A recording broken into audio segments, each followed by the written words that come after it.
আমার ১৪ বছরের শালি কিছু দিনের জন্য আমার বাড়িতে থাকতে আসে।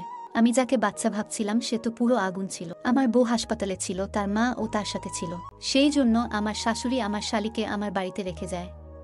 আমি তাকে বাচ্চা ভেবে নিজের সাথেই ঘুমাতে বলি, যাতে সে একলা ঘরে ভয় না পেয়ে যায়। কিন্তু সে তো মধ্যরাতে আমার সাথে বিছানায়। রাতের বেলা ১২টা বাজলে আমার দরজায় কেউ কড়া নাড়ে। আমি জানতাম এটা আমার শালি, কারণ পুরো বাড়িতে সে সেই সময় একলা ছিল, আর সে প্রথমবার আমার বাড়িতে থাকতে এসেছিল। তাই হয়তো রাতে সে ভয় পেয়ে গেছিল।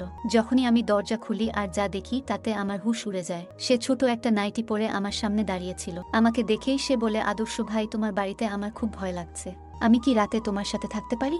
আমার চোখে তো নিদা ১৪ বছরের একটা বাচ্চা মেয়ে, কিন্তু আমি প্রথমবার তাকে এইভাবে দেখছিলাম। সে তো গোলাপ ফুলের মতো সুন্দর ছিল। ১৪ বছর বয়সেই সে যুবতী হয়ে গেছিল। ঘরের আলো কম থাকার পরেও নাইটি পরে থাকা অবস্থাতেও তার শরীরের প্রতিটা অঙ্গ বোঝা যাচ্ছিল। সে আমার বউয়ের ছোট বোন ছিল। এটা ভেবে আমি তার দিক থেকে চোখ সরিয়ে নিই আর তার শোয়ার জন্য সোফাতে বালিশ দিয়ে দিই, আর নিজে বিছানায় গিয়ে মোবাইল দেখতে থাকি। আমার বিয়ে হয়েছে ৫ বছর হতে চলল। আমার বিয়ের সময় নিদা একটা ৯ বছরের বাচ্চা ছিল। আমি আমার শ্বশুর বাড়িতে খুব কম যাতায়াত করতাম, সেই জন্য আমি এখনো নিদাকে বাচ্চাই ভাবি। কিন্তু আমি কি করে জানবো যে সে এখন যুবতী হয়ে গেছে? আমি মন দিয়ে মোবাইল দেখছিলাম, আর নিদা সোফাতে শুয়েছিল।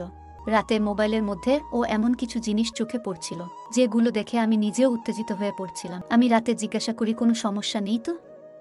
তখন নিদা বলে, আদর্শ ভাই, সোফাটা অনেক ছোট আর আমার পা সোফার বাইরে বেরিয়ে যাচ্ছে, যার জন্য আমি ঠিক করে শুতে পারছি না।